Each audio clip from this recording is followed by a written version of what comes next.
Hey guys, welcome to a new video. In today's video, I'm going to be answering this long question by Crocodilla. Shout out to Crocodilla, a viewer of the channel. And I actually enjoy answering questions like these because when you guys have long drawn out questions, these questions will actually be answering other people's questions who are blogging. So if you're a beginner blogger listening to this, maybe you haven't even started your first blog, you're planning to, or maybe you're really interested in the concept and you're not sure if you should take that leap, maybe by me answering some of these questions, you'll decide to maybe take that leap or not take that leap. It just depends on what's for you. But I'm excited to answer these questions. They make sense. There's a lot of them here. So let's go ahead and jump into it. And let's get into the first set of questions. So the first set of questions comes in this paragraph here. And basically what Crocodile is asking is, all the blogs that I create, are they essentially blogs that I'm knowledgeable about? He says it doesn't seem practical for a guy like me to know about all the different topics of all my different blogs. And he's absolutely correct. We have a portfolio of over 40 blogs, okay, that actually generate income. We have more than that don't, but in terms of the blogs that do generate income that we rely on, we have over 40. And what I mean by blogs, I don't mean blog posts. I'm talking about blog websites, right? These whole entire niche sites. And with these niche sites, guys, I'm not an expert in all of them. That's why I have virtual assistants. And with virtual assistants, their job is to research that topic, right? And the way I train them is the first thing they have to do is they have to ask themselves the questions that a beginner would ask, or the questions that they themselves have asked. So, for example, we have a blog on treadmills. At one point, I have a virtual assistant who knew nothing about treadmills. Well, when I brought him on board to write the articles on the treadmills, he has to ask questions that any beginner would ask about treadmills, right? Like, he has to ask these certain questions because he doesn't know these answers. So what happens is, a lot of the times these virtual assistants, when they write about something, most of the times I don't want them to be knowledgeable about that certain topic because they're going to have certain questions in mind that they're going to want to bring up in the articles. Does that make sense? So in the beginning, yes, it's important to write about something you know about, something that you're passionate about, something that you are even an expert in, right? But as time goes on, when you create a portfolio of sites with all these different niches, eventually you're going to get to the point where there's that main large umbrella of niches that you've already conquered. Let's say you're in the fitness industry. Let's say you have a blog about nutrition, a blog website about nutrition, a blog website about working out, a blog website about, let's say, supplements, another blog website about, the bodybuilding stage, whatever it is, right? So you have all these different websites. Eventually, you're going to get to the point where you have you need to create a new blog site. Not that you need to, but you want to. You want to expand your income. You're doing well with your other blogs, your other sites. You want to expand. You might start making a blog on some sort of landscaping or something like that. You might not be an expert, but that doesn't mean you can't create a blog on it. You can document your experience. You can answer the questions that you have once asked yourself. So when you do write a blog, no, you don't have to be an expert, but I do recommend that you are knowledgeable about the topics that you're going to write on in the very beginning, because it's important to realize that you want to cut out as many steps in the beginning as possible to that success, to that path of success. Does that make sense? But as you go down the road, you now know what questions to ask. Does that make sense? So if there's a certain topic, let's just say, because I have a blog on hunting, for example, okay, a website on hunting. If I'm going to create a website on hunting, I know, because at one point I was a novice, I know what questions that I would have. Well, where do you go hunting? What do you use for hunting? Are you allowed to use any tools you want? For example, a rifle or a bow, or, what can I use? Can I use a pistol? Can I use tracking dogs? What can I hunt? What areas can I hunt? What locations, what animals can I hunt in? Where's the private and public land? How do I get access to private land? All of these different questions are questions that an expert sometimes wouldn't even think of asking. And the reason why, or bring up in their blog, and the reason why is because they're experts. It's not on their mind. But a lot of the times when you are a beginner in a certain topic and you want to, go down that lane for your blog, other beginners are going to have those exact same questions. So that's actually a benefit where you're not an expert in that specific niche. All right. Now, to be clear, I haven't wrote my full 40 websites by myself, that produce the income. I haven't done that. And actually the number is 44, but I just say 40 because it's not, it's easier, more rounded numbers. The point here is that, no, I don't need to know everything, especially now with GPT. I can go on GPT, or my virtual assistant can go on, and I can tell them, or they can do it themselves, GPT and prompt, and say, what are beginner questions related to this topic? And it will provide a list of questions, and then we could tell it provide more questions. And then off those questions, you can create blog posts as long as they have a search demand. So once again, like I said, you don't need to be an expert. Hopefully that covers that. It says here, are there any problems that arise when making a blog that you have no first-hand knowledge about? And the answer is of course, right? If you're not diligent enough to really do the research behind what questions people are asking and they want to know about, then the only problem will arise is that you won't rank on Google. You won't get the traffic you want. Google won't look at you and say, you know what?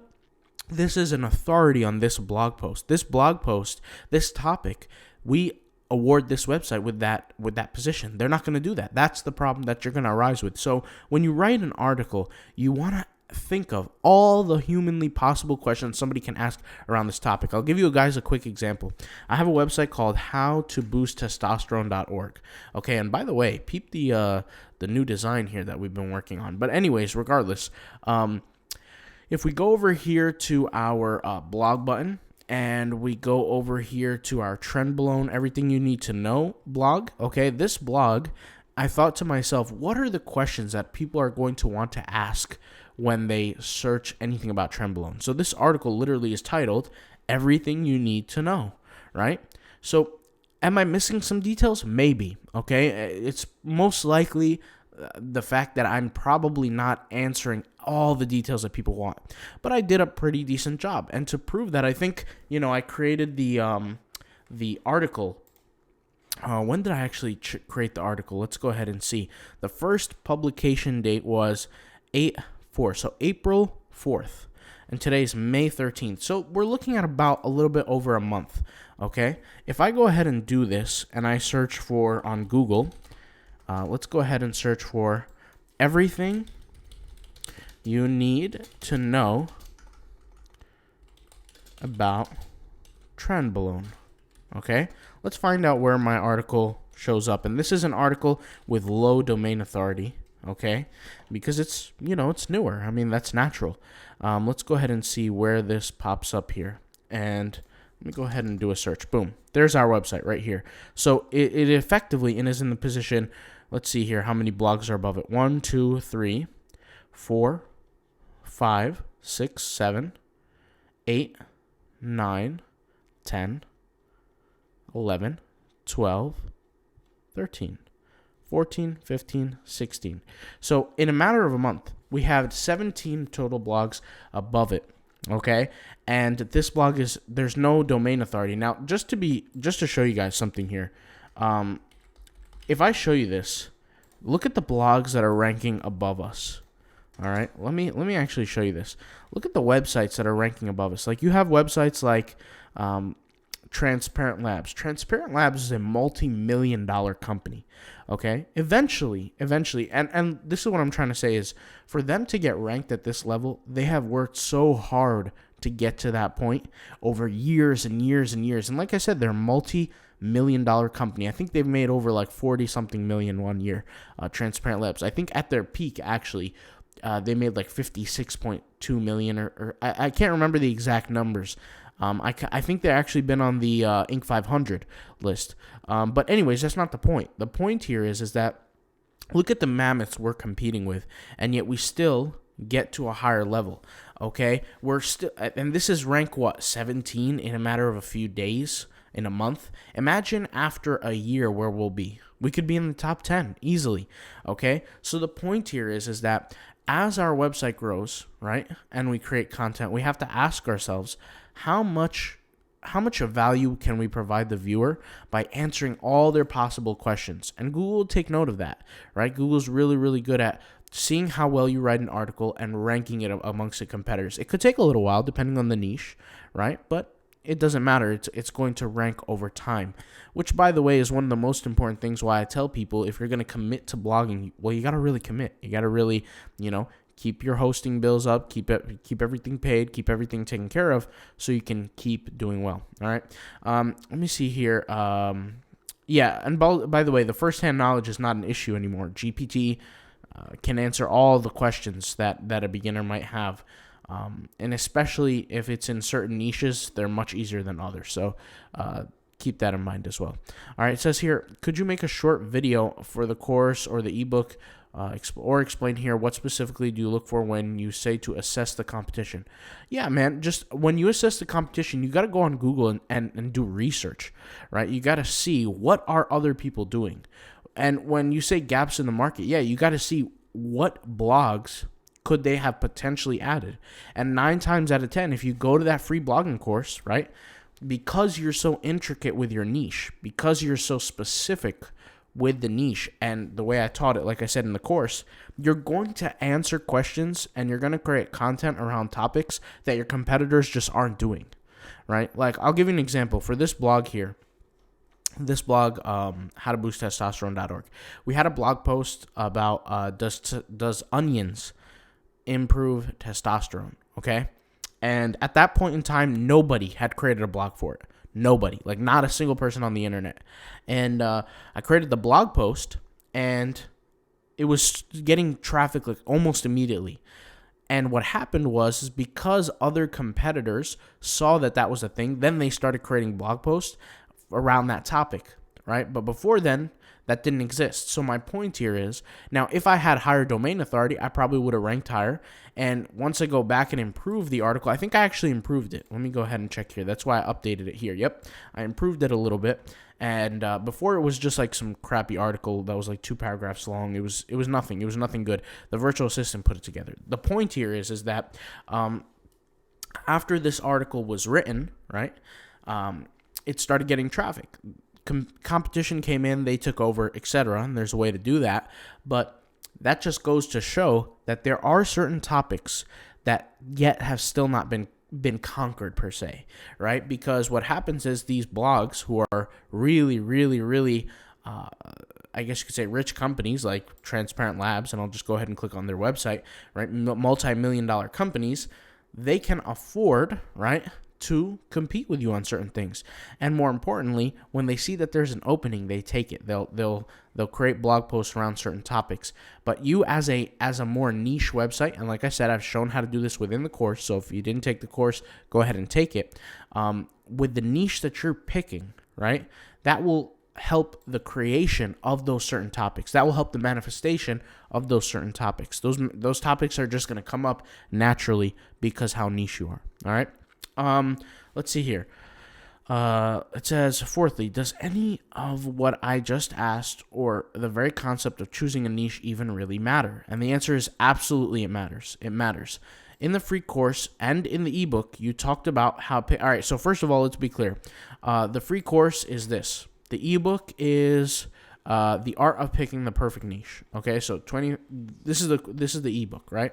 It's a paid product, not free. So just for everybody else to be aware.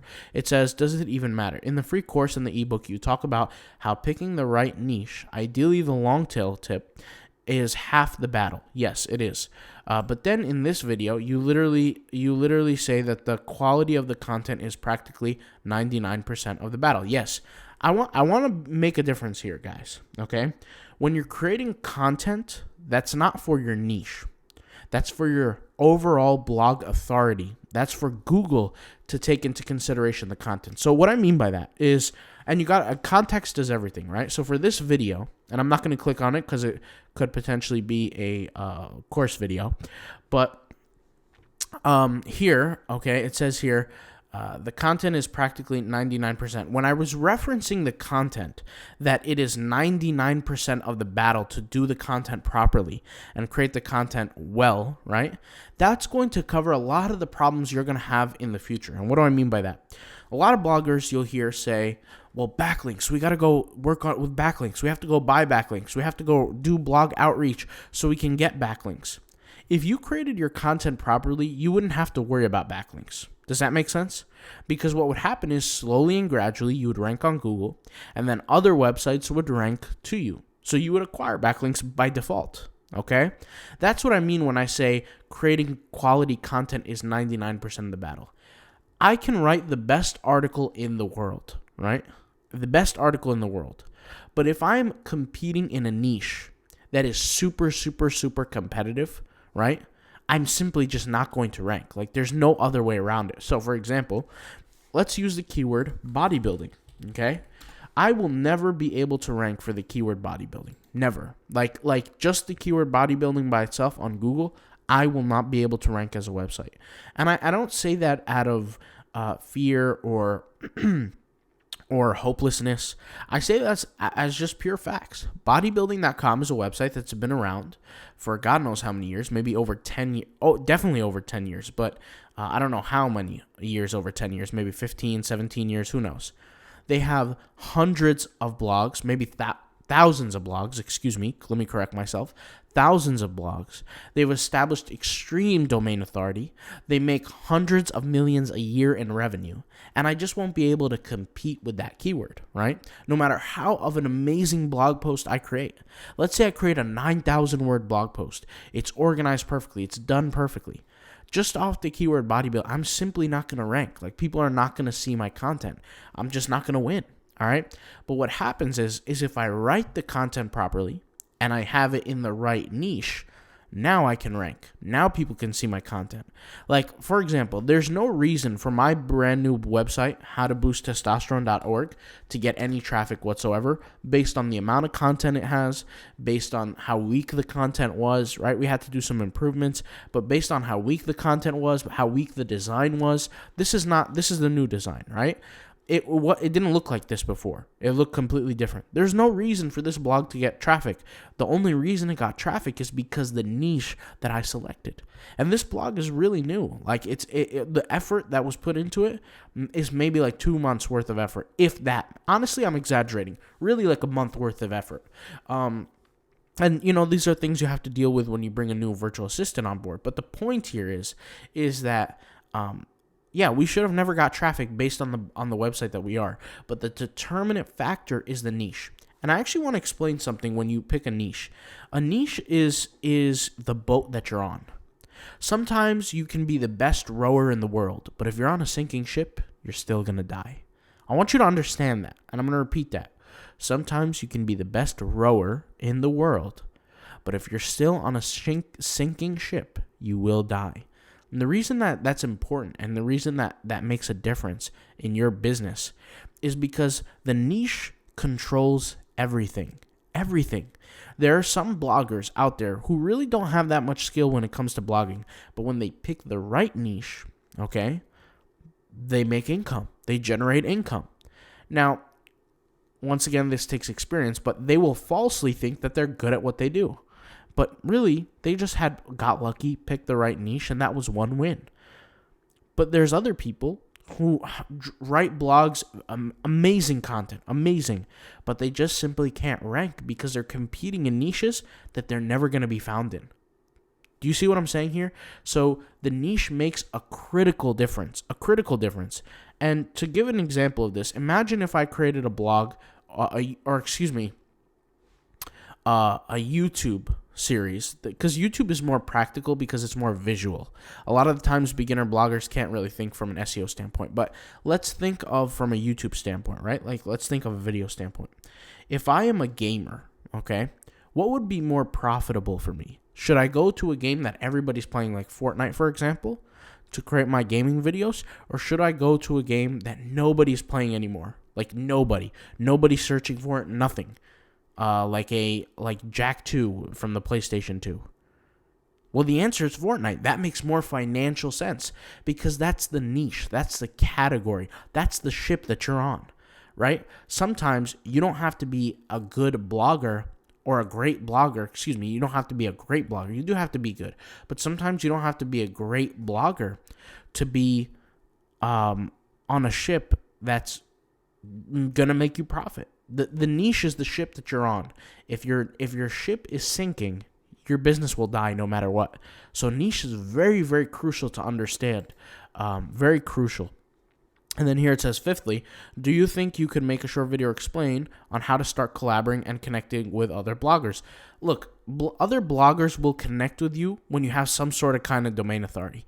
And you wouldn't want to connect with a failing blog. And when I say failing, I mean everything synonymous with not getting traffic. So if you're a brand new blog and you don't get traffic, right, at all, there's no point in connecting with that blog.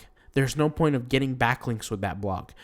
Google's not going to look at that and say, hey, wow, these two low authority blogs are sharing links with each other. Let's go ahead and rank them up. That doesn't happen. You're going to have to get traffic. You're going to have to get traffic. You're going to have to build your blog content. And you're going to have to do well with that content and improve over time. Clear. It says, fifthly, do you think you could make a short video or explain here how to start collaborating and connecting? We already talked about that. It says, I've seen some videos about how to choose the right product for affiliation, but not how to actually start making those connections as new bloggers as the first blog.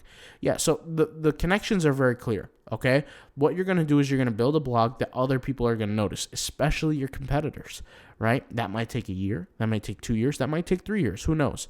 Usually it doesn't take that long. Usually it takes sub a year if you're doing the job right. But once again, they're going to notice it. Why are they going to notice it? It's because you're going to be taking traffic from them. And it's very simple. They're probably going to have more domain authority than you, okay?